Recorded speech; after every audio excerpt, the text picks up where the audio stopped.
Alright, so essentially how we are going to play these AAA titles on your TV is with an app called Geforce Now. Geforce Now is owned by Nvidia, and it essentially is a cloud gaming option that you can play completely for free with hour-long play sessions logged into your Steam, Epic Games, and whatever accounts.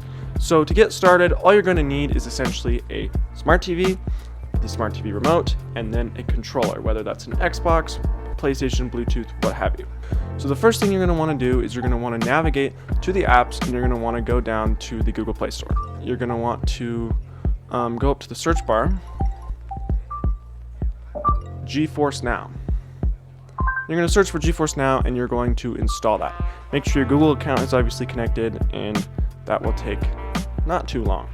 And there we have the Geforce Now app. So we're going to open up this app. So essentially what will happen is you will agree to terms and conditions, and you're going to want to create a Geforce Now account. So you're going to go navigate over to the login page. We have booted into Watch Dogs 2, and now I am showing you how the gameplay works. So essentially, I'm moving my controller like I would on a console, and it is streaming me the feedback.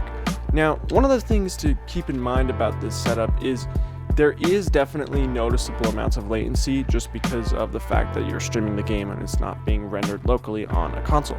But if you are just playing casual little games every now and then, it really isn't that noticeable. And this is a great way to get started into games because Geforce Now is the only option that has a free plan and the ability to own the games outside of paying through Geforce Now. I own the game through Ubisoft, Epic Games, Steam, and I connect those accounts in to Geforce Now, so if there were one day I wanted to, for example, play this on a PC, I own the games, whereas other cloud gaming options are not the same way.